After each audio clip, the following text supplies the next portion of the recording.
Sometimes when we have fragments, little different pieces of things that aren't connected, but they come about at the same time, it's because they are connected. We just don't know it yet.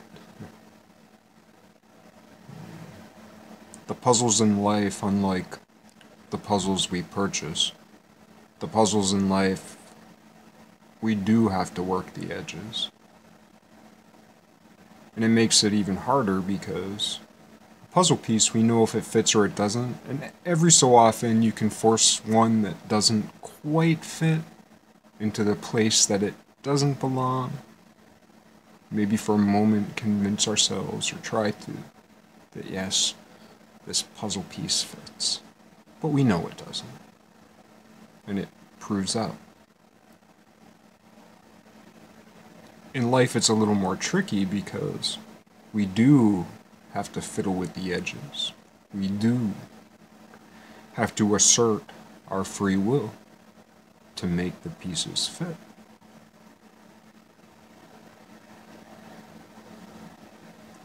So whether you're right or wrong, you whittle either way. One whittles either way, right or wrong.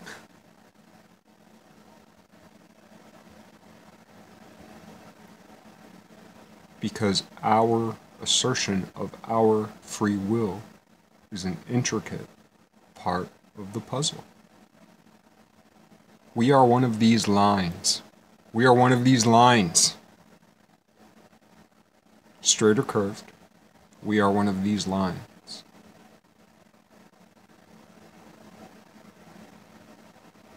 And depending on how we fray, how we sway, how we sit, how we settle, how we stand, matters very much. We all have a little wiggle room. That's our free will. It's grand in the sense of an individual person, but accumulatively, my free will is small.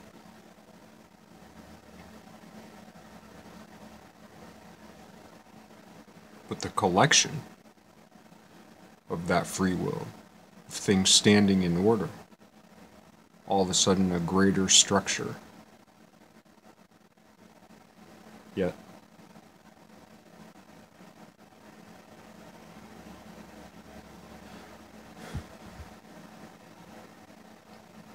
in a sense, the structure was there from the start, and it's our job to fill it out. To be where we're meant to be.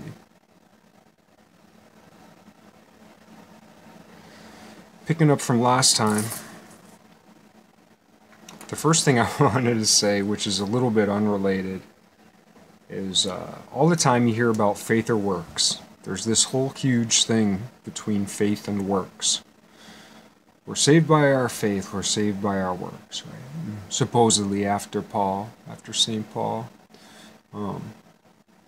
we're saved by faith alone, not our works, but faith alone, right?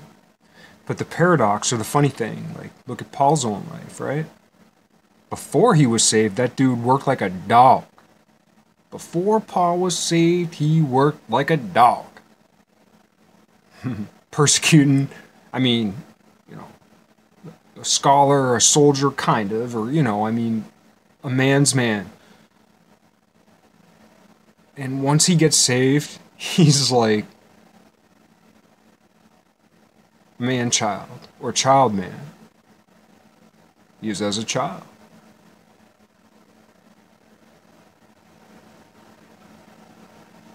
He thinks and he strides before he's saved, and then after he's saved, he triumphs in comfort. He triumphs in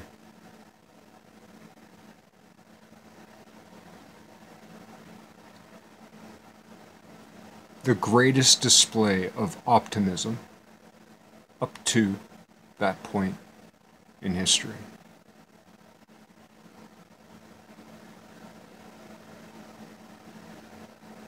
Or explicitly expressed optimism. The implicit, the suggested, the stated, I don't want to say obliquely, but parabolically, came before, and before that, and before that. The explicit teddy bear love of Paul was the first of its kind in the world. Okay, it wasn't, but it's the one that reached us. It's the one that has reached us, remains. You could say thrives. Unfortunately, that thriving is a little bit in peril insofar as the circle shrinks. But it's just the intake halts before truth pours.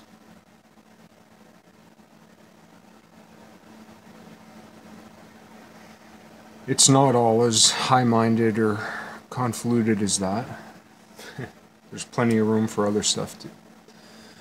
But that's definitely part of what's going down.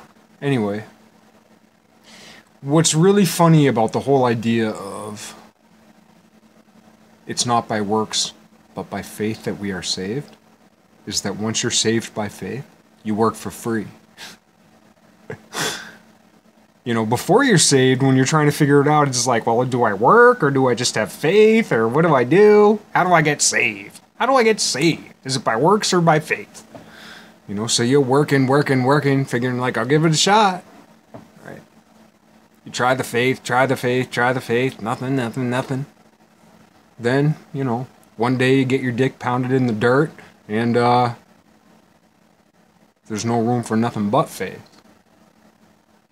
And then when you get back up, you work for free.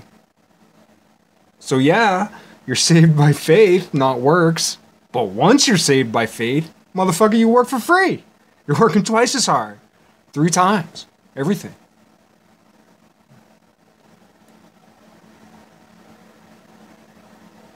I'm glad for the levity of, you know, talking about it like that, but at the same time, I do have to always remind myself that I shouldn't take it all too lightly, because it is deadly serious. Deadly serious.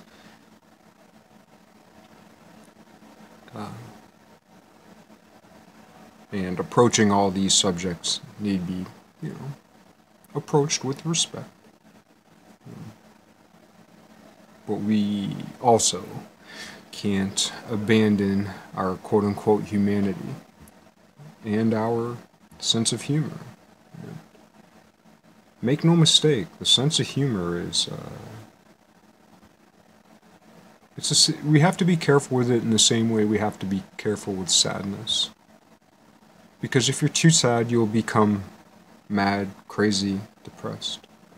And if you become too humorous, the same thing. So, it's always a delicate balance, but we're grateful for the relief. Truly, the relief. You know, laughter is like a physical threshold. When things get incomprehensible, it's one of the ways, and a good way, of dealing with it. It's a way of literally shrugging it off without ruffling your feathers.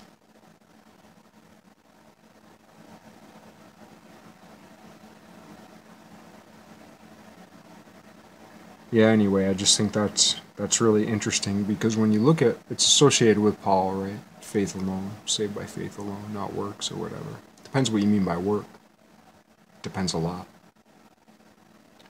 Because I know, yeah, some Protestant things are like all about faith alone, but then like I believe like the Methodists, as a I guess more, I guess actually I don't know. I don't know enough about the history of Methodists, but I've always associated them as a Protestant sect. That might be incorrect because not all non-Catholic churches are Protestant. Which is, I mean, I guess they kind of all are. It depends who you ask. But yeah, I believe they believe in works, you know. And then in the Catholic Church, I guess it would be like faith and works and ritual, doctrine, tradition. There's a place for all of it, and there's a place for the criticism of it, especially now, when there's. It's not a major shift. It's a small addition or a small adjustment, but the ripples that small adjustment, that small adoption, the vegan cross, that small adoption will send ripples through all of the material world, all of the spiritual realm, the heavenly realms, eternity.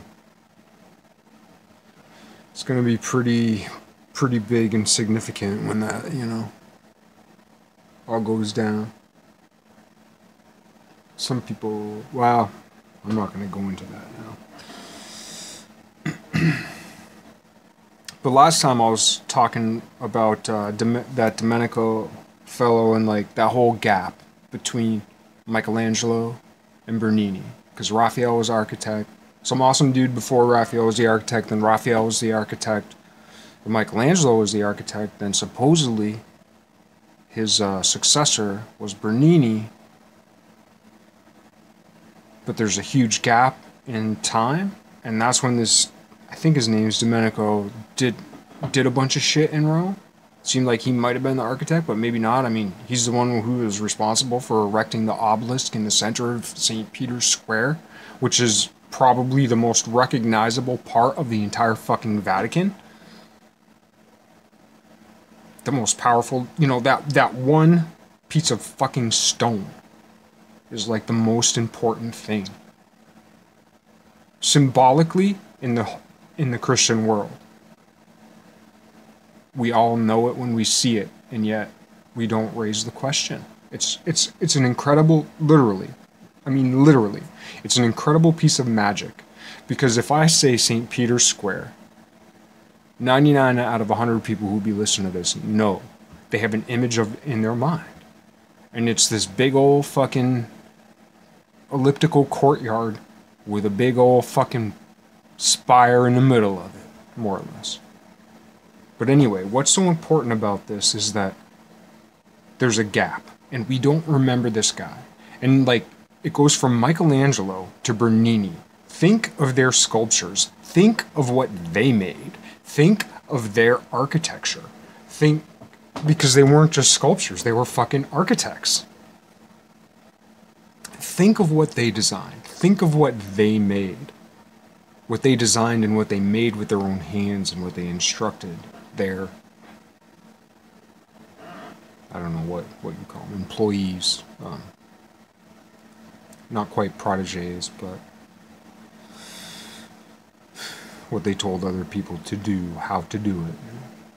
But things they also made with their own hands and incorporated into things that they designed, that others made. And how fucking unbelievable all that shit is. And then there's this no-name guy in the middle. Why?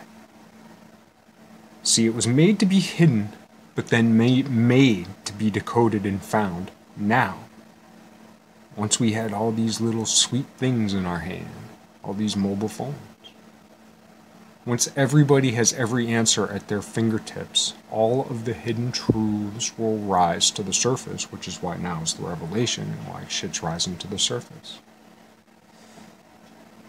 But anyway, the reason why we don't know that guy's name, we know Raphael, we know Michelangelo, and we know Bernini. But then this other dude who raised the obelisk, if we say Vatican, most people, that's the first thing they're going to think of. St. Peter's Square, where all the people gather when they're, announcing a new pope. It's the biggest church, but it's an outside church. It's a sun temple. It's St. Peter's Square, and it ain't a square. It's an ellipse. It looks like two hands holding an ellipse, among other things. A keyhole, like the top of the symbol of Ptah. And it's an ellipse that has a Coptic cross in the middle, which is also represents like a disc. So we know that that ellipse is not a conic section necessarily.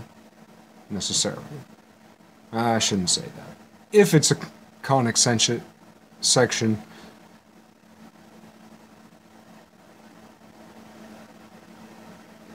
the center of the disc is at the center of the conic.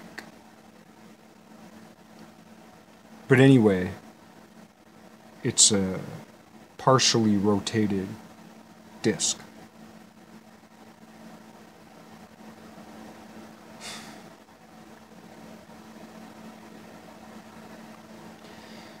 The thing about the obelisk, why we're meant to not know much about it, yet at the same time, it's completely in our subconscious. If I say the Vatican, it's one of the things that's going to first come to the most people's minds in the world.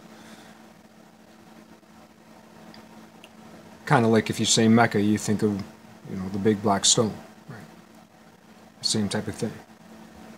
Yet we know nothing about it, and they even say we don't know what pharaoh erected or who erected in Egypt, who erected this authentic obelisk with nothing on it. And maybe they don't, and maybe it wasn't Akhenaten, but the symbology is perfect. It wouldn't symbolize any other pharaoh. It would be Akhenaten and Nefertiti, and actually Nefertiti cranked it up a notch. But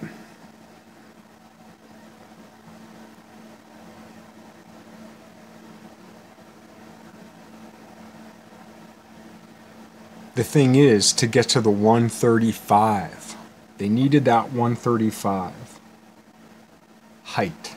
And that's why there's the base at the bottom and that silly little thing at the top. Now, if this obelisk had already been 135,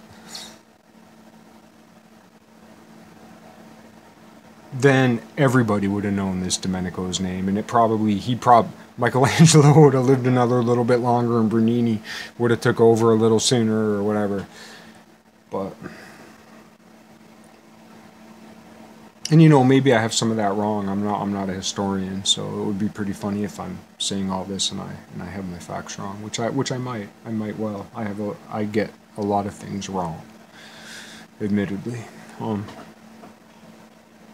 But anyway, we weren't meant to notice it right away, but we were meant to be able to figure it out now.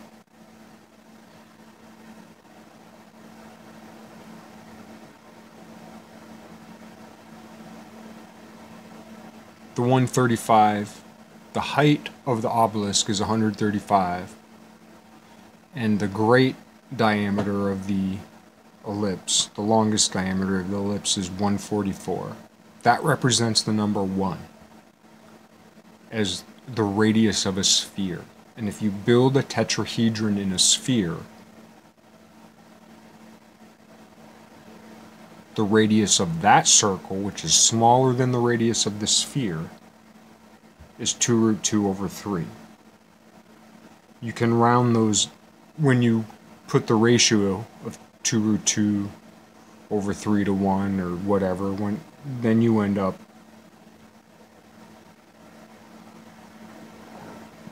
with the same number if you divide it out 0.9 whatever. And it's the same number that you round to if you put 135 over 144. So 135 divided by 144 rounds to the same whole number as 2 root 2 over 3. And the reason they do that is because of the way tetrahedrons hug around an octahedron, how that more or less fills out what we can consider a Cartesian grid, except for cubes are incredibly unstable. Cubes are incredibly unstable.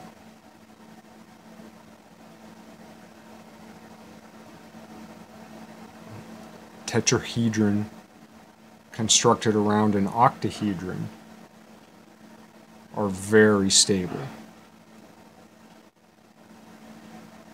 A Cartesian grid can be placed on that, but it's not primary.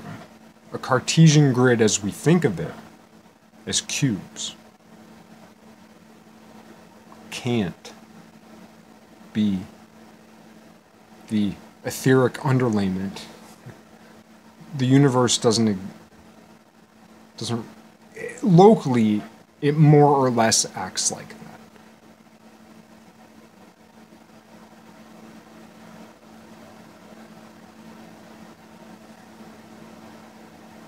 But there are different directions, different predominant directions.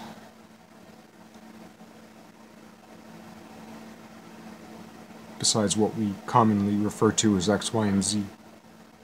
Z for sure, X and Y, it's a little tricky.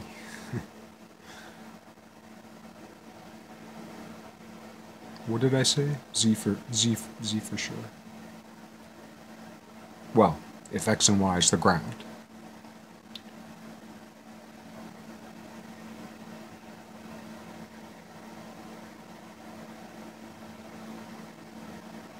But yeah, we're supposed to kind of notice it because it's ugly. Look at that fucking thing. Look at that obelisk in the middle of St. Peter's Square. I mean, the beauty of the entire square, of the entire Vatican, St. Peter's, all that. It's so beautiful.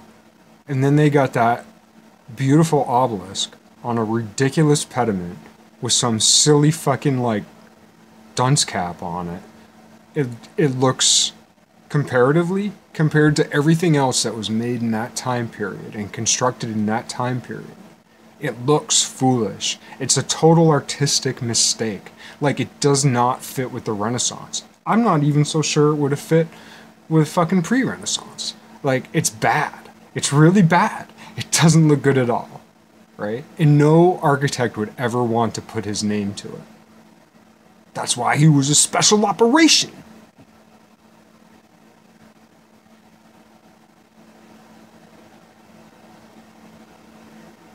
He was like probably really he was probably really like Leonardo da Vinci after he faked his own death or some shit like that, you know? Because that architect made some other cool shit, but like that pediment and that thing on top of the obelisk, I mean, it's a bare naked fucking obelisk from Egypt, which people were threatened. They were going to be put to death if they even opened their mouth while this obelisk was being moved, in fear that it would break. So they didn't want it to break because they wanted it to be whole and authentic. Yet they put it on that stupid, ridiculous fucking pediment and put that stupid, silly fucking cross and ball on the top of it. It looks ridiculous. Right. But they had to reach that 135 so that in this time, when we all had shit right at our fingertips, we'd know what to look for, we'd know what to expect, we'd know what was going on.